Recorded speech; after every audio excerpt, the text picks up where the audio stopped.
Welcome all my dear student, this is vector lecture number 4 और आज के इस लेक्चर में हम बात करने वाले हैं सब्सट्रैक्शन ऑफ टू वेक्टर के बारे में। ठीक है, चलो कॉपी और पेन निकाल लो और हेडिंग लिखो subtraction of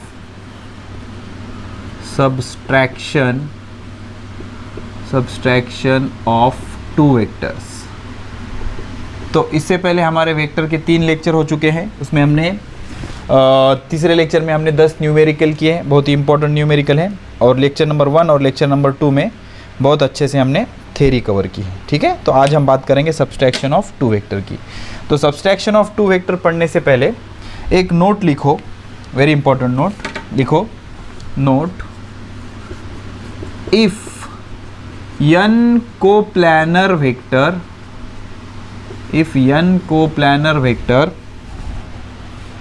of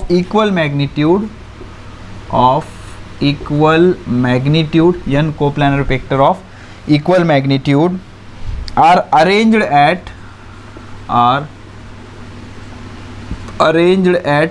equal angles at the same point, equal angles of separation, then their resultant is 0। मतलब n कोप्लानर वेक्टर अगर इक्वल मैग्नीट्यूड के होंगे, उसको अरेंज किया गया है इक्वल एंगल ऑफ सेपरेशन पे, देन देयर रिजल्टेंट इज 0। इसका क्या मतलब होता है समझो। सबसे सिंपलेस्ट सिचुएशन लेते हैं हम, कौन सी? 3 वेक्टर वाली। ठीक है, 3 वेक्टर वाली।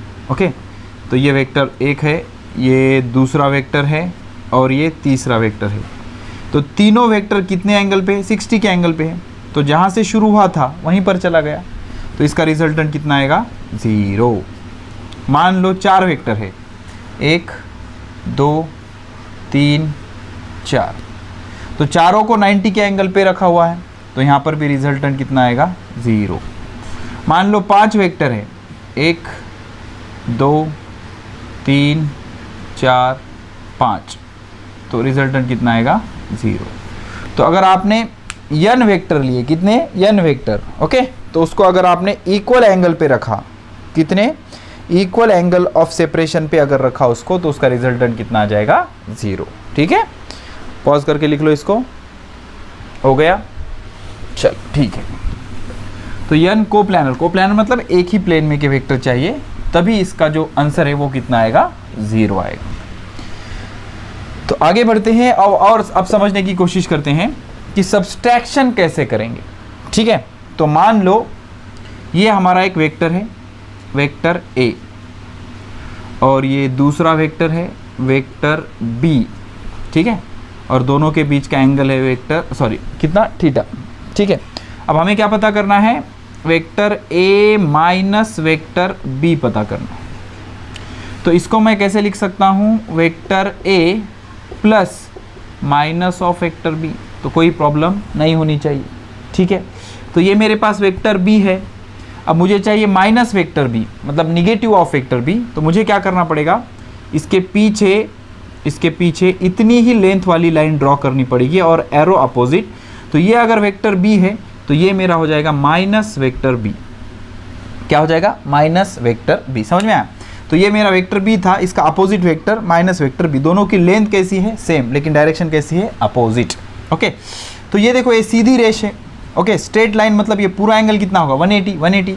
ये थीटा है, तो this angle will be pi minus theta. समझते हो? पाई माइनस थीटा। अब ये दोनों का रिजल्टेंट अगर मुझे चाहिए होगा, वेक्टर A और माइनस वेक्टर B का, तो मैं क्या करूँगा? पैरेललोग्राम कंप्लीट कर लूँगा। ओके, पैरेललोग्राम कंप्लीट कर लूँगा कुछ इस तरह से। ओके, पैरेललोग्राम मैं कंप्लीट कर लूँगा। तो ये अगर मेरा माइनस वेक्टर B है, तो ये भी मेरा क्या हो जाएगा? Minus vector B, equal vector. और ये अगर मेरा वेक्टर A है, तो वेक्टर A की ऐसे ज़रूरत भी नहीं गिरेगी हमें। तो ये जो डायगोनल है, ये एंगल को मैं यहाँ लिख देता हूँ, पाई माइनस थीटा। ये जो कॉमन पॉइंट से आपने डायगोनल एक्सटेंड किया है, this diagonal gives you the resultant vector. कौन सा वेक्टर? Resultant vector. तो क्या अकॉर्डिंग टू ट्रायंगल लॉ क्या लिख सकते हो आप? सिंपल, ये मेरा वेक्टर ए है, vector A plus minus of vector B is equal to vector R, या फिर पैरेललोग्राम लॉ से भी आप लिख सकते हो vector A plus minus vector B is equal to vector R. तो अकॉर्डिंग टू ट्रायंगल लॉ बोलो या पैरेललोग्राम लॉ बोलो, ये मेरा पहला वेक्टर है वेक्टर ए प्लस उसके आगे का इन ऑर्डर वाला दूसरा वेक्टर है। दूसरा वेक्टर क्या है? Minus vector B. Minus vector B is equal to क्या आएगा? Vector R. क्या आएगा? Vector R. तो अब इसको ऐसे प्लस माइनस माइनस हो जाएगा, तो vector A minus of vector B is equal to vector R. तो इस मेथड से मैंने क्या किया? वेक्टर का सब्सट्रैक्शन कर दिया। क्या कर दिया? सब्सट्रैक्शन कर दिया। ठीक है, अब मुझे क्या करना है? मुझे पता करना है इसका मैग्नीट्यूड। तो मैग्नीट्यूड के लिए हमारे पास फॉर्मूला क्या है? Vector A minus vector B या फिर magnitude of vector R is equal to, formula क्या है? अंडर रूट ऑफ पहले का magnitude A square plus B square plus 2ab और दोनों के बीच का एंगल, दोनों के बीच का एंगल। तो ये मेरा वेक्टर ए है और ये मेरा वेक्टर माइनस बी है, because vector A minus vector B है ना। तो ये vector A minus vector B दोनों के बीच का एंगल कितना है? Pi minus theta. तो this will be pi minus theta. तो यहाँ पर सिंपली आपको ASTC रूल लगाना है। ASTC रूल, ASTC रूल क्या बोलता है? अगर यहाँ पे पाई है तो कॉस का कॉस रखो, और कौन सा क्वाड्रेंट है? देखो ASTC। अगर आपको नहीं पता तो हमारे लेक्चर सीरीज में चले जाइए, बुकलेट 1 दूसरा या तीसरा लेक्चर है, उसमें ASTC पे हमने सेपरेट लेक्चर बनाया। तो 180 माइनस थीटा मतलब सेकंड क्वाड्रेंट में। तो सेकंड क्वाड्रेंट में क्या है? Sine and cosec are positive, all other are negative. तो ये कॉस है ना, तो इसका आंसर क्या आएगा? Under root of A square plus B square plus 2ab। तो दूसरे क्वाड्रेंट में आ रहा है ना, यहाँ से गिनते ना आप, 180 माइनस थीटा मतलब सेकंड क्वाड्रेंट में है। तो पाई माइनस थीटा, पाई होने की वजह से कॉस का कॉस ही रहेगा, थीटा का थीटा, और pi minus theta. Second quadrant में sine and cosec are positive, all other are negative. तो ये क्या आ जाएगा? निगेटिव आ जाएगा। तो प्लस माइनस फाइनली क्या हो जाएगा? माइनस। तो under root of A square plus B square minus 2ab cos theta. A square plus B square minus 2ab cos theta. हो गया? चलो पॉज करके लिख लो। हो गया? चलो डन। अभी देखना, हो गया? अब ये होगा इसका मैग्नीट्यूड। अब पता करते हैं इसकी डायरेक्शन। इसकी डायरेक्शन, तो डायरेक्शन दो तरीक़ों से पता कर सकते हैं। ये वाली भी डायरेक्शन पता कर सकते हो आप, इसको बोलेंगे हम अल्फ़ा। ये वाली भी डायरेक्शन पता कर सकते हो, इसको बोलते हैं बीटा। क्या बोलते हैं? बीटा। तो नॉर्मली एडिशन में हमारा फॉर्मूला क्या होता है? tan of alpha is equal to b sine theta divided by a plus b cos theta. तो ये हमारा एडिशन वाला फार्मूला है बेटा, this is not for subtraction, addition वाला है। तो यहाँ पर क्या हो जाएगा? थीटा की जगह आपको क्या रखना पड़ेगा? अब यहाँ पर एंगल क्या है हमारा? पाई माइनस थीटा। क्या है? Pi minus theta. तो यहाँ पर भी क्या रखना पड़ेगा? पाई माइनस थीटा। ठीक है, तो पाई माइनस थीटा अगर रखोगे तो क्या हो जाएगा? ये sine pi minus theta, ASTC rule फिर से देखो, second quadrant pi minus theta 180 से थोड़ा कम मतलब सेकंड क्वाड्रेंट। तो ASTC all positive, sine and cosec are positive, बरोबर है। तो ये साइन है ना, तो साइन पॉजिटिव, तो बी साइन थीटा आएगा ये डिवाइडेड बाय ए। लेकिन कॉस का कैसे आएगा? माइनस। ये पाई होने की वजह से कॉस का कॉस रखते हैं हम, ठीक है। ASTC रूल एक बार देख लेना। तो minus B cos of theta. तो टैन अल्फा की वैल्यू क्या आएगी? B sine theta divided by a minus B cos theta. ठीक है, ऐसे ही हमारे पास टैन बीटा की वैल्यू क्या होती है? टैन बीटा की वैल्यू होती है ए के जगह बी, बी की जगह ए करते हो ना आप, तो ए साइन पाई माइनस थीटा, या सिंपली यहीं पे चेंज कर देंगे। चलो, तो सिंपली क्या करेंगे यहाँ पर? बी की जगह A sine theta divided by B minus A cos theta. तो ये अल्फ़ा, ये बीटा, दोनों भी एंगल आप पता कर सकते हो। ठीक है, अब इसका प्रूफ अगर चाहिए तो बहुत सिंपल है प्रूफ इसका। देखो, इसको प्रूफ करेंगे हम एक को, बाकी आप समझ लेना। इसको प्रूफ करेंगे बी साइन थीटा वाले को। देखो कैसे प्रूफ होता है, आराम से समझना। अब मैं क्या करता हूँ, यहाँ से एक परपेंडिकुलर ड्रॉप करता हूँ ऐसे। ठीक है, तो ये हो गया मेरा परपेंडिकुलर। ठीक है, परपेंडिकुलर ड्रॉप किया मैंने। अब परपेंडिकुलर ड्रॉप करने के बाद ये वाला एंगल मेरा अल्फ़ा है, ये वाला एंगल क्या है? अल्फ़ा है। तो अब अच्छे से समझना क्या होगा। देखो, अगर मैंने इसको एक्सटेंड कर लिया आगे, ऐसे एक्सटेंड कर लिया, ये थीटा है तो ये भी एंगल क्या हो जाएगा? थीटा हो जाएगा। तो ये दोनों लाइन पैरेलल है ना, ये दोनों लाइन पैरेलल है और ये ऐसी लाइन पास हो रही है, तो ये थीटा है तो ये भी एंगल क्या हो जाएगा? थीटा हो जाएगा। क्या हो जाएगा? थीटा हो जाएगा। अब ये अगर थीटा है तो ये थीटा के एडजेसेंट वाली साइड, ये माइनस बी है ना, या फिर इसकी सिर्फ मैग्नीट्यूड लेंगे हम तो बी है, क्या है, बी है, तो ये वाला क्या हो जाएगा, b cos theta, adjacent side क्या हो जाएगी, बी कॉस थीटा, और ये वाली साइड क्या हो जाएगी, बी साइन थीटा, क्या हो जाएगी, बी साइन थीटा। अब इस ट्रायंगल को मैं साइड में ले लेता हूँ, देखो कुछ इस तरह का ये ट्रायंगल है, इस तरह से, ये नीचे और ये यहाँ पर, ओके।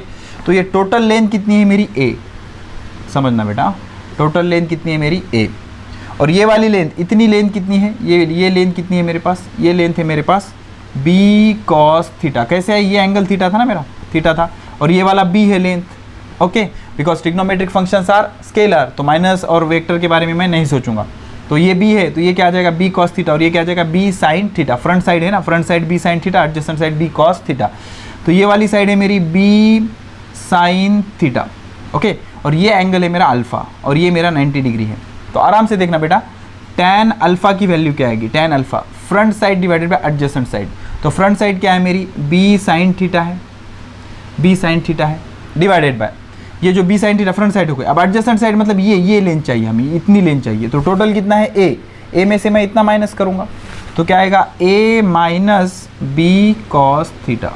आई होप आपको चीज़ें समझ में आ रही।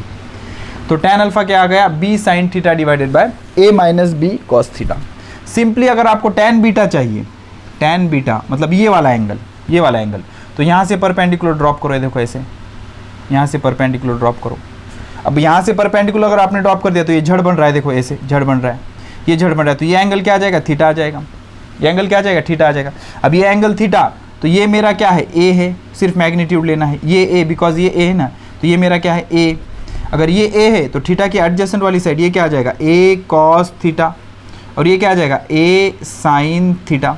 अब ये वाले ट्रायंगल को मैं साइड में ड्रॉ करता हूँ, देखो ये ऐसा आया ट्रायंगल, ठीक है, ठीक है, ये ऐसा आया, ये मेरा परपेंडिकुलर है, बराबर है, ये 90 डिग्री, ये 90 डिग्री। तो ये टोटल जो है मेरा, सिर्फ मैग्नीट्यूड ले रहा हूँ मैं, निगेटिव और वेक्टर को इग्नोर कर रहा हूँ मैं, तो ये है मेरा बी, कितना है वो मेरा बी, ये मेरा कितना है, ये वाली साइड मेरी कितनी है, देखो ये वाली साइड है मेरी, this side is a cos theta, A cos theta. अब आप बोलोगे सर कैसे आया ये, देखो ये z बन गया ना, यहाँ पे ये z बन गया, ये एंगल थीटा है तो ये भी एंगल थीटा हो जाएगा। अब ये थीटा और ये a, ये हाइपोटेनियस होगा ना, ये 90 डिग्री, तो ये थीटा के एडजेसेंट वाली साइड a कॉस थीटा, और ये साइड क्या हो जाएगा, a sine theta, a sine theta, ठीक है। तो अब ये जो साइड थी मेरी, ये क्या बन गई, a कॉस थीटा, ये a कॉस थीटा है, टोटल कितनी है, b है, ये वाला एंगल मेरा बीटा है, देखो ये वाला एंगल मेरा बीटा है, ये कहाँ पे लिखा मैंने, ये देखो ना, ये एंगल मेरा क्या है, बीटा है, ठीक है, बीटा। तो अब ये वाली साइड क्या है मेरी, ए साइन थीटा, ए साइन थीटा, ये वाली साइड। तो अब tan बीटा अगर मैं लूँगा, tan बीटा अगर मैं लूँगा, तो tan बीटा की वैल्यू क्या आएगी, फ्रंट साइड मतलब A sine theta divided by adjacent side, माने ये वाली, ठीक है। तो ये वाली अगर आएगी तो टोटल b है, और ये कितना है, a कॉस थीटा, तो ये कितना आएगा, b minus A cos theta. अब ये जो प्रूफ है किसी भी बुक में आपको नहीं मिलेगा, लेकिन आपको सिर्फ कॉन्फिडेंस दिखाने के लिए मैंने आपको इसका प्रूफ दे दिया, ठीक है। आई होप इतनी चीज़ें आपको क्लियर होंगी। अब कंपैरेटिवली दोनों के फॉर्मूले में लिखूंगा, आप समझने की कोशिश करना बेटा, ठीक है। देखो अगर आपके पास दो वेक्टर है, समझना बेटा, दो वेक्टर है, उनका एडिशन कैसे होता है और सब्सट्रैक्शन कैसे होता है समझना। ये मेरे पास एक वेक्टर है, वेक्टर a, और ये दूसरा वेक्टर है मेरे पास वेक्टर b, और दोनों के बीच का एंगल कितना है, थीटा। तो मेरे पास क्या है, vector r is equal to vector a plus vector b। अगर ऐसे आया और ये वाला एंगल है जो मेरा, ये मेरा एंगल अल्फ़ा है, और ये वाला एंगल अगर मेरा बीटा है, तो मेरे पास फॉर्मूला क्या क्या है देखना बेटा। ये मेरा वेक्टर r है, this is my vector r। तो मैग्नीट्यूड ऑफ वेक्टर r, या फिर इसको r बोलेंगे हम, ये आ रहा है अंडर रूट ऑफ, देखो बेटा, a square plus b square plus 2ab cos of theta. Theta is angle between that two vector. और यही अगर मुझे सब्सट्रैक्शन करना है, ये मेरा वेक्टर a है, ये मेरा वेक्टर b है, तो मैं क्या कर रहा हूँ, इसको a माइनस बी को क्या कर रहा हूँ, a plus of minus b की तरह ट्रीट कर रहा हूँ, इसका निगेटिव वेक्टर ले रहा हूँ वेक्टर b, इसका रिजल्टेंट यहाँ पर आ रहा है, ये मेरा एंगल है अल्फ़ा और ये मेरा एंगल है बीटा, इतनी चीज़ समझो। और ये मेरा एंगल है थीटा, क्या है, थीटा। तो यहाँ पर जो मेरा वेक्टर r आ रहा है, वेक्टर r, तो vector r is equal to vector a plus minus of vector b, ऐसे कर रहा हूँ मैं, ठीक है ना। तो ये इसको यहाँ पर शिफ्ट कर रहा हूँ, एक वेक्टर दूसरा वेक्टर ये तीसरा वेक्टर, दोनों का एडिशन। तो अब इसकी जो मैग्नीट्यूड है r इज इक्वल टू, ये क्या आ रही है, a square plus B square minus 2ab cos theta, सिर्फ इतना फर्क है। यहाँ पर जो प्लस 2ab कॉस थीटा है, यहाँ पर माइनस 2ab कॉस थीटा है। अब यहाँ पर जो tan अल्फा था वो कुछ इस तरह से था, b sine theta divided by a plus b cos theta. इसका प्रूफ लेक्चर नंबर 2 में है। ओके, और यहाँ पर जो tan अल्फा है मेरा वो सेम ऐसा ही है, b sine theta divided by a minus B cos theta. समझ रहा है, a minus B cos theta, तो प्लस की जगह क्या आ गया, माइनस। ओके, इसका प्रूफ अगर आपके सिलेबस में है नहीं, लेकिन अभी 5 मिनट पहले मैंने इसका प्रूफ आपको बता दिया। अब यहाँ पर जो tan बीटा था मेरा, tan बीटा वो कुछ इस तरह से था, b के जगह a के जगह b, तो a sine theta divided bye b plus a cos theta. Lecture number 2 में इसका भी प्रूफ मैंने आपको दिया। और यहाँ पर जो tan बीटा होगा that will be a sine theta, b की जगह a की जगह b, तो b minus a cos of theta. ठीक है, तो this is addition and this is subtraction of two vector. Okay, अच्छी तरह से दोनों को कंपेयर कर लो। हो गया, हो गया, चलो डन। अब यहाँ पर क्या है, कुछ प्लेटिनम पॉइंट्स है किसके, सब्सट्रैक्शन ऑफ वेक्टर के। ठीक है, तो एडिशन और सब्सट्रैक्शन दोनों को साथ में समझेंगे बेटा। ओके, इधर लिखता हूं मैं एडिशन, एडिशन, ओके, और इधर लिखता हूं सब्सट्रैक्शन। कंपेरेटिवली करेंगे तो और अच्छे से समझ में आएगा। सब्सट्रैक्शन, इधर एडिशन और इधर सब्सट्रैक्शन। ओके, आराम आराम से समझना, कोई गड़बड़ नहीं है, हमारे पास टाइम ही टाइम है। ठीक है, तो दो वेक्टर होंगे, दोनों का एडिशन अगर हुआ तो vector r is equal to vector a plus vector b। तो इसका जो मैग्नीट्यूड है वो कुछ इस तरह से आएगा, a square plus B square plus 2ab cos of theta. और यहाँ पर vector r is equal to vector a minus vector b, तो इसका जो मैग्नीट्यूड है वो कुछ इस तरह से आएगा, a square plus B square minus 2ab cos of theta. ठीक है ना, परफेक्ट। अब जो एडिशन है वो कम्यूटेटिव है। Okay, addition obey commutative law, commutative law obey करता है। ओके, कम्यूटेटिव लॉ इसमें ओबे होता है, मतलब vector a plus vector b का answer vector b plus vector a जितना होता है। लेकिन ऑब्वियस सी चीज़ है, ये does not obey, does not obey, subtraction does not obey commutative law, commutative law, subtraction commutative law obey नहीं करता। मतलब vector a minus vector b is not equal to vector b minus vector a। अब vector तो छोड़ो, scalar भी commutative law subtraction ओबे नहीं करता। मतलब 3 माइनस 2 का आंसर और 2 माइनस 3 का आंसर सेम नहीं होता, वो तो वेक्टर है, वेक्टर का तो ऑब्वियसली सेम नहीं आएगा। ठीक है ना, लेकिन एडिशन जो होता है वेक्टर का वो कम्यूटेटिव लॉ ओबे करता है, ये कम्यूटेटिव लॉ ओबे नहीं करता। अब दूसरा, ये एसोसिएटिव लॉ भी ओबे करता है, एसोसिएटिव लॉ ओबे करता है। मतलब क्या होता है, मान लो आपको 3 वेक्टर ऐड करने हैं, 3 वेक्टर आपको ऐड करने हैं, तो कोई भी 2 वेक्टर ऐड करके उसमें तीसरा मिला दो, आपका आंसर चेंज नहीं होगा। मतलब a प्लस बी प्लस सी को a में ऐड करो या a प्लस बी को c में ऐड करो, कोई फ़र्क नहीं पड़ता, दोनों का आंसर सेम आएगा। लेकिन ये ओबे नहीं करता, associative law does not obey, does not ओबे एसोसिएटिव लॉ। जो सब्सट्रैक्शन है वेक्टर का सब्सट्रैक्शन, एसोसिएटिव लॉ ओबे नहीं करता, डज नॉट ओबे एसोसिएटिव लॉ। मतलब क्या, मान लो आपको 3 वेक्टर का सब्सट्रैक्शन करना है, a minus b minus c, vector a minus vector b minus vector c। तो पहले आपने ये किया a माइनस बी, फिर c किया, या फिर b माइनस सी, फिर उसमें को उसको a से माइनस किया, तो दोनों का आंसर सेम नहीं होगा। ठीक है, अब देखो, इफ समझना, if 2 vectors have equal magnitude, ये बहुत इंपॉर्टेंट है, ये बहुत ज़्यादा इंपॉर्टेंट है। If 2 vectors have equal magnitude, that is suppose magnitude of a is equal to magnitude of b is equal to a, and theta is angle between them, theta is angle between them, दोनों के बीच का angle कितना है, theta है। तो इसका subtraction भी करेंगे और एडिशन भी करेंगे, देखेंगे क्या आता है। ठीक है, तो r is equal to under root of, इसके जगह क्या आएगा, स्मॉल ए आएगा, A square plus 2a cos of theta. यहाँ पर क्या आएगा, r is equal to under root of A square plus 2a cos theta. सिर्फ ये प्लस की जगह क्या आएगा, माइनस आएगा, बिकॉज यहाँ पर माइनस है ना सब्सट्रैक्शन के लिए। ठीक है, दोनों का मैग्नीट्यूड सेम है और दोनों के बीच का एंगल कितना है, थीटा है। इसको सॉल्व करेंगे, ए स्क्वायर ये क्या आएगा, 2a स्क्वायर कॉस थीटा। यहाँ पे क्या आएगा, r is equal to under root of A square 2a square minus 2a square cos of theta. अब समझना बेटा, तो इन दोनों में से कॉमन क्या निकलेगा, अंडर रूट ऑफ, समझना बेटा, 2a square common in bracket 1 plus cos theta. Okay, यहाँ से भी r is equal to under root of 2a square common 1 minus cos theta. अब देखो जबरदस्त डिफरेंस आता है 1 प्लस कॉस थीटा और 1 माइनस कॉस थीटा के। क्या डिफरेंस आता है समझना बेटा, देखो होता क्या है, हमारे पास डबल एंगल फॉर्मूला है, cos of 2 theta is equal to cos square theta minus sine square theta, या फिर 2 कॉस स्क्वायर थीटा माइनस 1, या फिर 1 माइनस 2 साइन स्क्वायर थीटा। ये ट्रिग्नोमेट्री के लेक्चर सीरीज में मैंने आपको अच्छे से बताया है कि कॉस ऑफ 2 थीटा का ये 3 फॉर्मूले होते हैं। तो अगर मैं इस थीटा के जगह थीटा बाई 2 लूँगा तो कोई फ़र्क नहीं पड़ता, एंगल तो कुछ भी हो सकता ना। कॉस ऑफ 2 थीटा बाई 2, तो यहाँ पे क्या आएगा, थीटा बाई 2, यहाँ पे क्या आएगा, थीटा बाई 2। अगर ये थीटा बाई 2 लूँगा मैं तो यहाँ पे क्या आएगा, थीटा बाई 2। अगर ये थीटा बाई 2 लूँगा तो यहाँ पर क्या आएगा, थीटा बाई 2।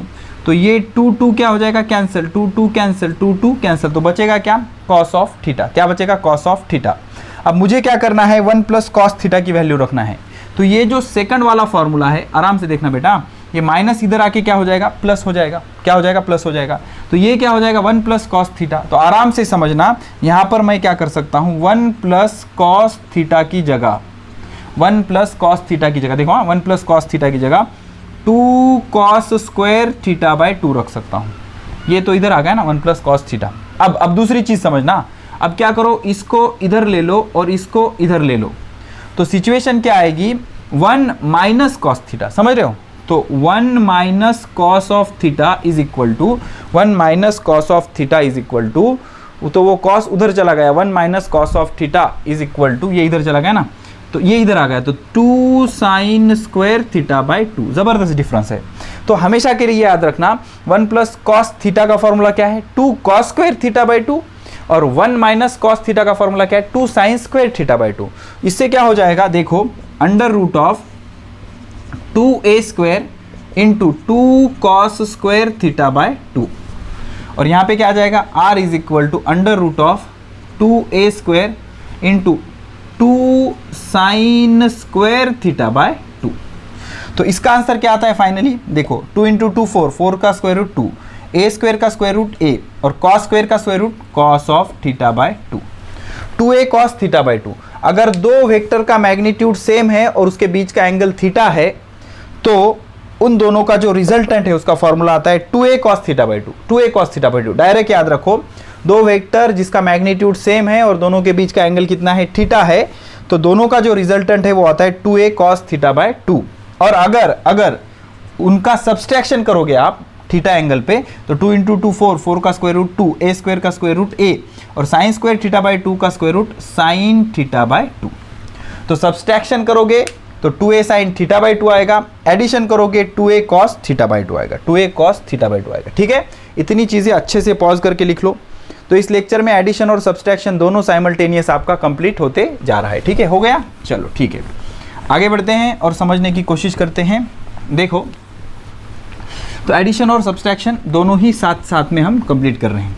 तो अब देखो, अगर ओके, ये साइड में हमने एडिशन लिखा है, एडिशन ऑफ 2 वेक्टर, एडिशन, और ये साइड में सब्सट्रैक्शन। तो क्या लॉजिक है बेटा, दो वेक्टर सेम होंगे, मतलब दोनों का मैग्नीट्यूड सेम होगा, सॉरी यहाँ वेक्टर सेम नहीं, दोनों का मैग्नीट्यूड सेम होगा, दोनों का मैग्नीट्यूड सेम होगा और थीटा एंगल होगा, तो दोनों का एडिशन क्या आएगा, दोनों का एडिशन का मैग्नीट्यूड क्या आएगा, r is equal to 2a cos theta by 2। ठीक है, और यहाँ पर सब्सट्रैक्शन का मैग्नीट्यूड क्या आएगा 2a sin थीटा बाय 2।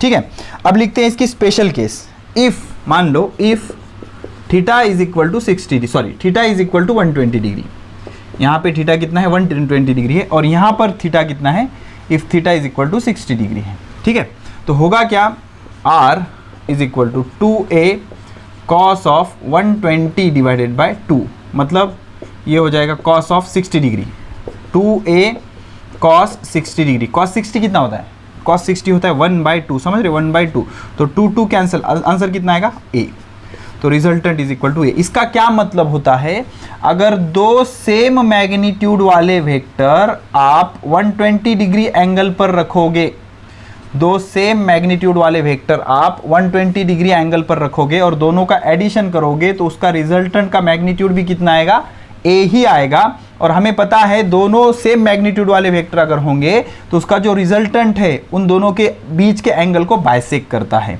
मतलब ये एंगल कितना आ जाएगा 60 degree. So this is the resultant, ये क्या होगा रिजल्टेंट।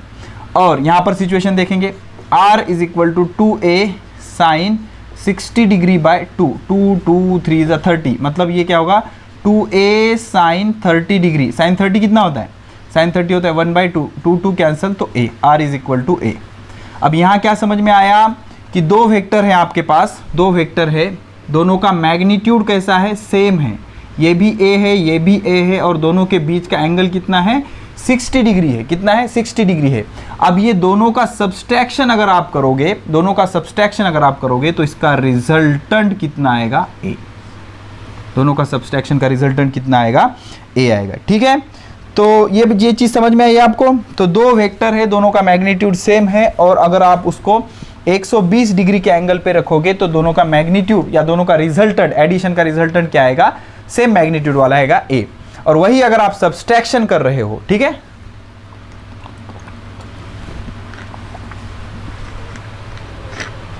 अगर आप सब्सट्रैक्शन कर रहे हो तो सब्सट्रैक्शन करते टाइम अगर दो वेक्टर सेम मैग्नीट्यूड वाले 60 डिग्री एंगल पे रखोगे तो दोनों का रिजल्टेंट कैसे आएगा, सेम मैग्नीट्यूड वाला आएगा, इंडिविजुअल वेक्टर जितना। ठीक है, ये चीज समझ में आई। तो अब स्पेशल केस में एक चीज समझो, if difference of two unit vector is another unit vector, then angle between them is 60 degree। Simple है, if difference of two unit vector is another unit vector। Unit vector क्या होता है, जिसका magnitude 1 होता है, मतलब ये कितना है 1 है, ये कितना है 1 है, और इसका रिजल्टेंट भी कितना आ रहा है 1 मैग्नीट्यूड का, तो दोनों के बीच का एंगल कितना होगा, definitely 60। If difference between two unit vector is another unit vector, then theta between them is 60 degree. अब यही रूल अगर एडिशन के लिए लिखना चाहते हो तो क्या लिखोगे, लास्ट लेक्चर में बताया था मैंने, if addition of two unit vector is another unit vector, okay, दोनों का एडिशन करके अनदर यूनिट वेक्टर मिल रहा है, तो theta between them is 120 degree. Obvious है ना, अगर a इज इक्वल टू 1 है, a इज इक्वल टू 1 है और रिजल्टेंट भी कितना मिल रहा है 1, तो दोनों के बीच का एंगल कितना होगा 120 डिग्री, 120 डिग्री। ठीक है, उसके बाद अब ये चीज़ तो आपके समझ में आ गई कि दो सेम मैग्नीट्यूड वाले यूनिट वेक्टर को अगर आप 60 डिग्री एंगल पर प्लेस करके उसका सब्सट्रैक्शन करोगे तो आपका आंसर कितना आएगा, इंडिविजुअल वेक्टर के मैग्नीट्यूड जितना। ठीक है, अब ये जो होता है डिफरेंस कहाँ पर कैलकुलेट करना होता है, फिजिक्स में बहुत सारी जगह आपको डिफरेंस कैलकुलेट करना होता है। ठीक है ना, बहुत सारी जगह होती है जहाँ पर आपको क्या करना होता है, डिफरेंस कैलकुलेट करना होता है। कौन कौन सी जगह होती है, सिंपल सी चीज़ बता दो आपको, कई बार आपको चेंज इन वेलोसिटी पता करना होता है, delta v is equal to v2 minus v1 final velocity, initial velocity. कई बार आपको न्यूटन्स लॉ में चेंज इन मोमेंटम पता करना होता है, p2 माइनस p1। तो momentum is also a vector quantity, momentum भी क्या होता है, एक वेक्टर क्वांटिटी होता है। क्या होता है, वेक्टर क्वांटिटी। ठीक है, आई होप आपको चीज़ें समझ में आ गई। ठीक है, तो क्या मैं आपके लिए एक और बार रिवाइज कर लूँ। अब कौन कौन से फॉर्मूले याद रखने हैं आपको, आराम से समझना। ओके, मान लो दो वेक्टर है, ये वेक्टर a और ये वेक्टर b, और दोनों के बीच का एंगल है थीटा। तो इसका जो रिजल्टेंट है vector r is equal to vector a plus vector b होगा। ओके, और अगर ये है मेरा वेक्टर b और ये है मेरा वेक्टर a और दोनों के बीच का एंगल थीटा है, लेकिन मुझे रिजल्टेंट क्या निकालना है, vector a minus vector b। तो उसकी प्रोसीजर निगेटिव लेके ये सारी चीज़ें मैंने आपको बता दी, उसको हमें कोई टेंशन नहीं है। लेकिन फॉर्मूला वाइज आपको क्या याद रखना है, magnitude of vector r is equal to under root of, फटाफट बोलो, a square plus b square plus 2ab cos theta. और सब्सट्रैक्शन के लिए मैग्नीट्यूड का फॉर्मूला क्या है, under root of a square plus b square minus 2ab cos of theta. अब direction के लिए ये होता है रिजल्टेंट, इसका अल्फा एंगल, ये इसका एंगल बीटा। अब मैं इसका निगेटिव ले लेता हूँ इधर, फिर इसका रिजल्टेंट यहाँ पर आता है, ये एंगल मेरा अल्फा, ये एंगल मेरा बीटा। तो यहाँ पर tan अल्फा की वैल्यू होती है, tan अल्फा की वैल्यू होती है b sine theta divided by a plus b cos theta. यहाँ पर tan अल्फा की वैल्यू क्या होती है, b sine theta divided by a minus b cos theta. यहाँ पर tan बीटा की वैल्यू होती है, a की जगह b की जगह a sine theta divided bye b plus a cos theta. इसका प्रूफ मैंने दिया है आपको लास्ट लेक्चर में। ओके, और यहाँ पे जो tan बीटा की वैल्यू होती है वो होती है a sine theta divided bye b minus a cos theta. a की जगह b की जगह a। अब दो वेक्टर अगर सेम मैग्नीट्यूड के हैं तो उनका जो रिजल्टेंट आता है यहाँ पर r is equal to 2a cos theta by 2 if vector a is equal to vector b, mod of vector b is equal to a। और वो ही अगर आप डिफरेंस कैलकुलेट कर रहे हो तो 2a साइन थीटा बाय 2। तो अगर resultant if theta is equal to 120 degree तो resultant will be equal to a, magnitude of resultant is equal to a। If theta is equal to 60 degree then magnitude of resultant is equal to a, अगर दोनों का magnitude same है। ठीक है, तो अगर दो यूनिट वेक्टर का एडिशन यूनिट वेक्टर आ रहा है तो दोनों के बीच का एंगल 120 डिग्री, और दो यूनिट वेक्टर के बीच का सब्सट्रैक्शन अगर यूनिट वेक्टर आ रहा है तो दोनों के बीच का एंगल कितना, 60 डिग्री। ठीक है, आई होप इतनी चीज़ें आपको अच्छे से समझ में आई है। प्रूफ आपको नहीं भी समझ में आया तो कुछ नहीं करना, लेकिन सिर्फ फॉर्मूले आपको याद रखना होगा। वैसे प्रूफ भी मैंने आपको बहुत अच्छे से समझा दिया है। ठीक है, अब आगे बढ़ते हैं और इसके सॉल्व करते हैं तीन न्यूमेरिकल सॉल्व करेंगे, और चैप्टर के आखिरी में बहुत सारे न्यूमेरिकल मैं आपके लिए सॉल्व करने वाला हूँ। ठीक है, तो न्यूमेरिकल नंबर 1 क्या बोल रहा है, देखो, the magnitude of pairs of displacement vector are given, the magnitude of pairs of displacement are given. Okay, तो which pair of displacement vector cannot be added, which pair of displacement can't be added to give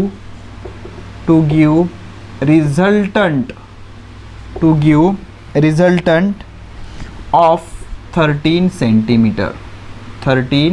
centimetre. आपके पास चार option है, A B C D. बहुत बार ऐसा सवाल आ चुका है exam में। 4 सेंटीमीटर, 16 सेंटीमीटर, उसके बाद 20 सेंटीमीटर, 7 सेंटीमीटर, उसके बाद 1 सेंटीमीटर और 15 सेंटीमीटर, उसके बाद 6 सेंटीमीटर और 8 सेंटीमीटर। तो सवाल क्या पूछा है, the magnitude of pair of displacement are given. दो डिस्प्लेसमेंट दिए हुए आपको, which pair of displacement can't be added to give resultant of 30 centimetre. तो कौन से पेयर से 13 सेंटीमीटर का रिजल्टेंट आपको नहीं मिल सकता, ऐसे पूछा है। ठीक है, तो एक चीज याद रखना, रिजल्टेंट के लिए एक कंडीशन होती है, जो रिजल्टेंट होता है वो मैक्सिमम कितना होता है, a प्लस बी जितना। मैक्स वैल्यू कितनी होती है, a प्लस बी, या तो उससे कम होगा या तो उससे कम होगा। और जब आप सब्सट्रैक्शन कर रहे हो तो a माइनस बी जो सब्सट्रैक्शन है वो ज़्यादा से ज़्यादा रिजल्टेंट से कम होना चाहिए। रिजल्टेंट जितना या रिजल्टेंट से कम, ठीक है। तो एडिशन में रिजल्टेंट हमेशा a प्लस बी या उससे कम होता है, और सब्सट्रैक्शन में रिजल्टेंट हमेशा a माइनस बी जितना होता है या उससे ज़्यादा होता है, ठीक है। तो अब एक इसको पहले वाले को a मान लेंगे, दूसरे वाले को b मान लेंगे, ओके। तो रिजल्टेंट कितना है हमारा 13, कितना है 13, ठीक है। इसको चेक करेंगे, 16 और 4 कितना 20, और 16 माइनस 4 कितना 12, मतलब बड़े में से छोटा माइनस करेंगे, 16 माइनस 4 कितना 12, ठीक है। Option number A. तो क्या इसमें ये करेक्ट है? देखो 13 20 से कम है, 12 से 13 ज़्यादा है, परफेक्ट। बी वाला ऑप्शन चेक करेंगे तो 13, रिजल्टेंट कितना है 13, तो 20 और 7 27, परफेक्ट, और 20 माइनस 7 कितना 13, तो ये भी ठीक है ना। तो मैक्सिमम 13 है ना, 13 हो सकता है, लेस देन और इक्वल टू, ठीक है, ग्रेटर देन और इक्वल टू, तो ये 13 इक्वल है और ये उससे कम, ठीक है। ये भी सही है, ये भी सही है, ये हो सकते हैं। ऑप्शन नंबर सी, रिजल्टेंट 13 आना चाहिए, लेस देन और इक्वल टू। समझ में आ रहा है ना? रिजल्टेंट जो है आपका एडिशन से कम या एडिशन जितना होता है, और सब्सट्रैक्शन रिजल्टेंट जितना या उससे कम होता है। रिजल्टेंट हमेशा एडिशन से कम या एडिशन जितना होता है, और सब्सट्रैक्शन हमेशा रिजल्टेंट जितना या उससे कम होता है। समझ में आया ना? चलो ठीक है। तो ये आइडेंटिटी आप याद रख लेना, ऐसा अगर सवाल आए तो इसका यूज़ कर लेना आप। 13, तो तीसरा ऑप्शन 15 और 1 16, और 15 माइनस 1 14, गलत हो गया, ठीक है ना। तो 14 13 जितना है क्या? नहीं। या 13 से कम है क्या? नहीं। तो इस पेयर से हम 13 रिजल्टेंट नहीं मिल सकता हमें, ठीक है। चौथा चेक कर लेते एक बार, वैसे आंसर तो कंफर्म होगा अपना, तो आंसर आपका सी है, आंसर इज सी। तो 13 लेस देन और इक्वल टू 8 और 6 10, 14, 14 से कम है, परफेक्ट। 8 माइनस 6 2, तो इससे भी हम ऑब्टेन कर सकते हैं, ठीक है। तो जो आपका रिजल्टेंट होगा वो मैक्सिमम एडिशन जितना होगा या उससे कम होगा, एडिशन जितना होगा या उससे कम होगा, या फिर सब्सट्रैक्शन जितना होगा या उससे ज़्यादा होगा, ठीक है। सब्सट्रैक्शन जितना होगा या उससे ज़्यादा होगा, ठीक है। हो गया, चलो ठीक है, ओके, चलो डन। आगे बढ़ते हैं। क्वेश्चन नंबर 2 क्या बोलता है? एक चीज़ याद रखो, a minus B less than और equal to R less than और equal to a plus B, okay. तो क्या बोल रहा है यहाँ पर कि इफ क्वेश्चन पूछा है आपसे, magnitude of unit vector a plus unit vector b is equal to magnitude of unit vector a, क्या वेक्टर है मतलब unit vector a minus unit vector b। तो आपसे पूछा है find the angle between them. अगर ये सिचुएशन है तो दोनों के बीच का एंगल पता करो। अब यूनिट वेक्टर का मैग्नीट्यूड कितना होता है? 1 होता है। तो a प्लस बी का मैग्नीट्यूड क्या होगा? Under root of a square मतलब 1 स्क्वायर प्लस b स्क्वायर मतलब 1 स्क्वायर प्लस 2a मतलब 1 b मतलब 1 into cos of theta is equal to a minus B whole square under root of, इसका formula क्या होता है? a स्क्वायर, यूनिट वेक्टर है ना, यूनिट वेक्टर का मैग्नीट्यूड 1 का स्क्वायर 1 प्लस 1 b स्क्वायर मतलब 1 plus 2 into 1 into cos of theta. But यहाँ पर एक मिस्टेक कर रहे हैं हम, a माइनस बी अगर है तो ये माइनस होगा, ओके। a प्लस बी के लिए यहाँ पर प्लस, a माइनस बी के लिए यहाँ पर माइनस, ओके। अब इसको सॉल्व करो, दोनों साइड का स्क्वायर करेंगे, 1 plus 1 2 plus 2 cos theta is equal to 2 minus 2 cos theta. तो ये 2 क्या हो जाएगा? कैंसिल हो जाएगा, ठीक है। तो ये क्या होगा? 2 कॉस थीटा, ये माइनस इधर आके प्लस 2 कॉस थीटा, इधर क्या बचेगा? 0। 2 और 2 4 cos theta is equal to 0। तो cos theta is equal to 0 divide by 4, तो cos theta is equal to 0। तो कॉस थीटा 0 है, तो कॉस 90 भी 0 होता है ना, कॉस 90 कितना होता है? 0। तो कॉस का कॉस, 0 का 0, तो theta will be equal to 90 degree. तो अगर दो यूनिट वेक्टर 90 डिग्री एंगल पे होंगे तो दोनों का एडिशन और दोनों का सब्सट्रैक्शन कैसे आएगा? सेम आएगा। समझना बेटा, दो यूनिट वेक्टर अगर 90 डिग्री एंगल पे होंगे तो दोनों का एडिशन और दोनों का सब्सट्रैक्शन कैसे आएगा? सेम आएगा, ठीक है। समझ में आया? तो ये सारी चीज़ें होती हैं। अब आगे बढ़ते हैं, और एक इंटरेस्टिंग सी चीज़ हमें पूछी है कि magnitude of a minus B is equal to √2, then calculate the value of a plus √3b, a plus √3b, ठीक है। तो कैलकुलेट करेंगे, नो प्रॉब्लम। उससे पहले एक चीज़, एक प्रॉब्लम कर लेते हैं। ये प्रॉब्लम क्या बोल रहा है हमें कि भाई चलो ठीक है, नंबर 3, प्रॉब्लम नंबर 3 क्या बोल रहा है, if two forces are in opposite direction then the resultant is 10 newton. If two force are in opposite direction, spelling वेलिंग देख लेना यार आप, I am not English teacher, direction then resultant is 10 Newton, and if they are mutually perpendicular, if they are perpendicular then resultant is कितना बेटा, 50 Newton. तो find them, दोनों को फाइंड आउट करो पूछ रहे हैं। इसके लिए क्या ऑप्शन है आपके पास? नो, ऑप्शन नहीं है आपके पास। ठीक है, चलो ठीक है, सॉल्व करेंगे इसको। Let that vector is a, b, समझो वो वेक्टर क्या है, a, b। तो पहले तो वो क्या है, अपोजिट डायरेक्शन में, तो अपोजिट में तो सीधा सीधा सब्सट्रैक्शन होगा। तो मान लो a बड़ा है, b से, तो अपोजिट मतलब a माइनस b कितना हो जाएगा, 10। जब दो वेक्टर अपोजिट है, ओके, दो वेक्टर अपोजिट है, ये a और ये b, तो मान लो a बड़ा है, b छोटा है, तो a माइनस b कितना है, 10 न्यूटन।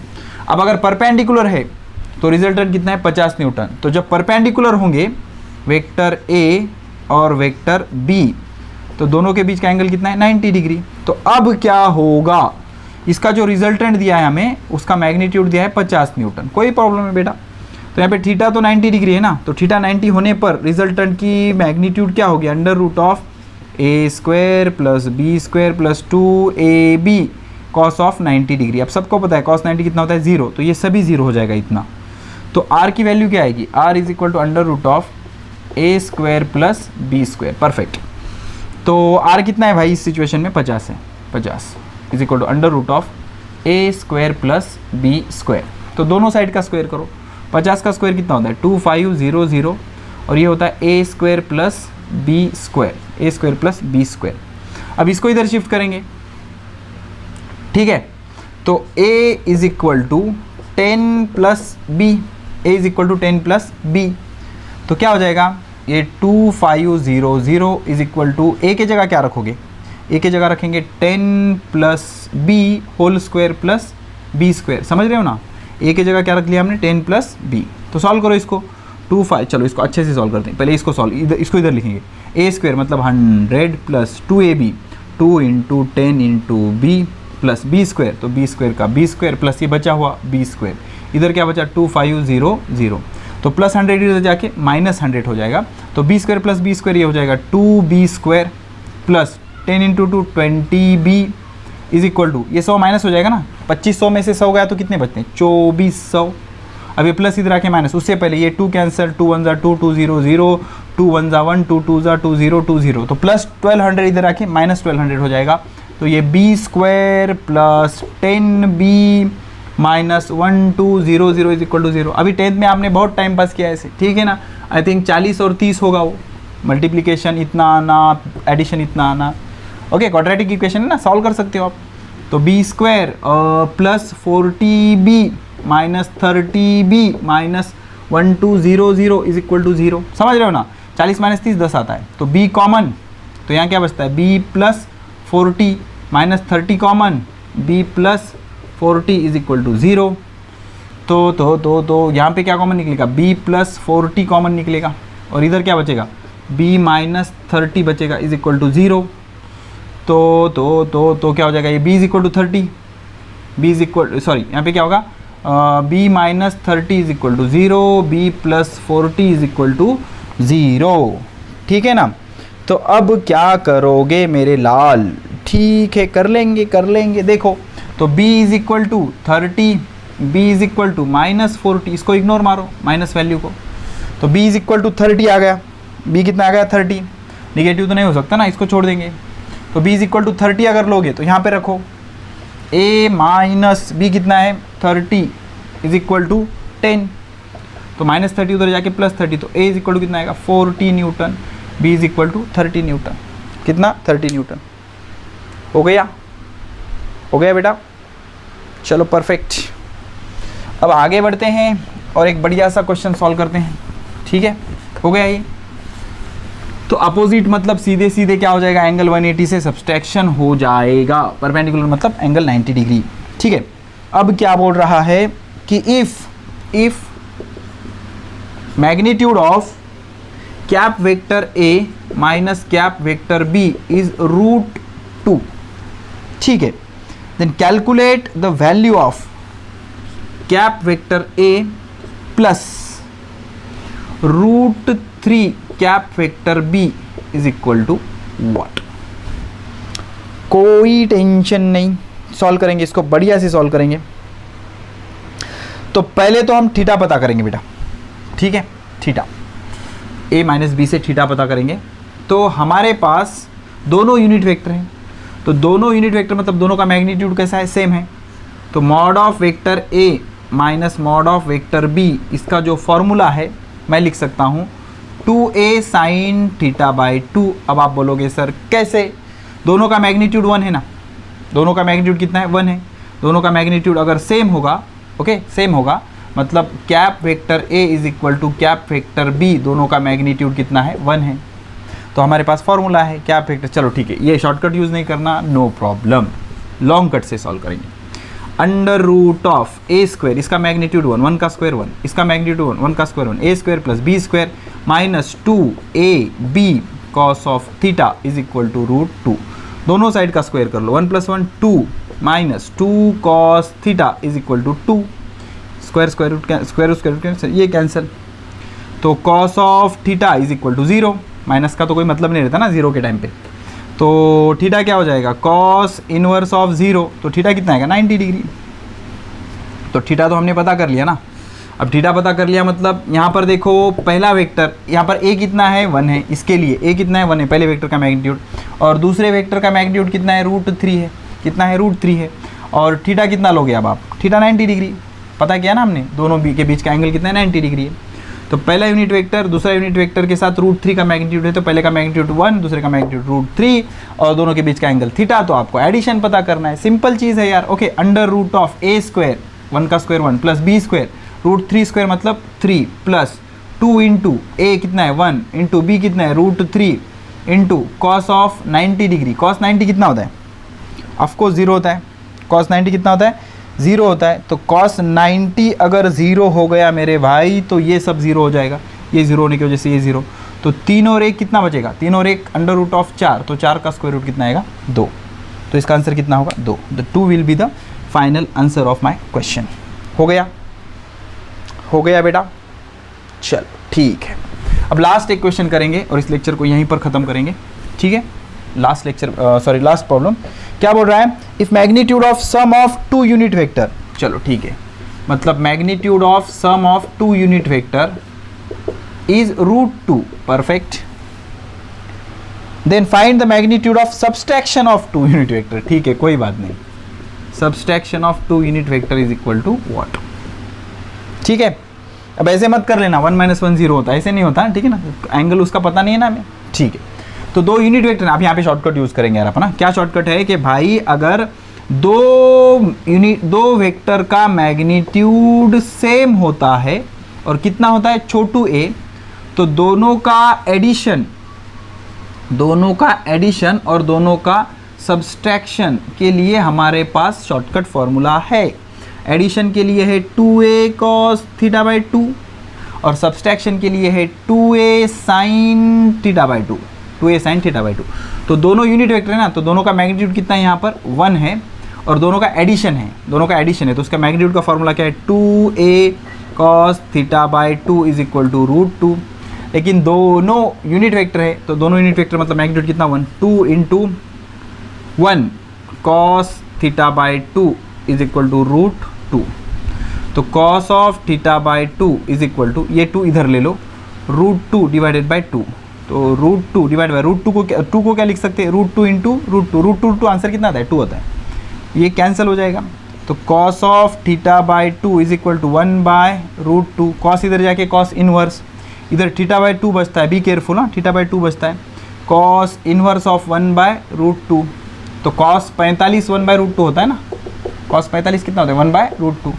तो इसकी वैल्यू कितनी आएगी, 45। तो theta by 2 is equal to 45 degree. तो थीटा कितना आएगा, ये इधर शिफ्ट कर लो, 90 डिग्री। कितना आएगा 90 डिग्री, तो थीटा इज 90 डिग्री।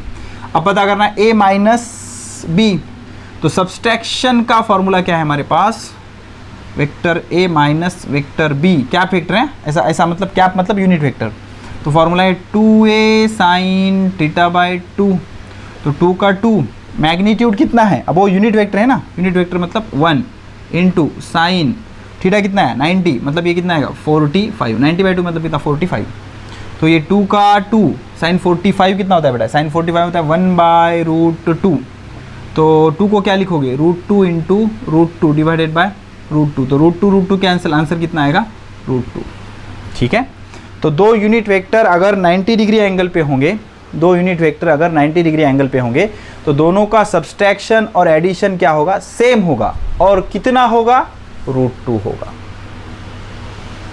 ठीक है, तो इतने प्रवचन के बाद इस लेक्चर को करते हैं यहीं पर ख़त्म। अब अगले वाला जब लेक्चर शुरू करेंगे तो शुरू करेंगे resolution of vectors into rectangular component, बहुत इंपॉर्टेंट चीज़ है, वो भी देखेंगे, डिटेल में देखेंगे, और चैप्टर के आखिर में बहुत सारे न्यूमेरिकल वाला लेक्चर भी मैं ऐड करने वाला हूँ। Okay, so keep studying, best of luck.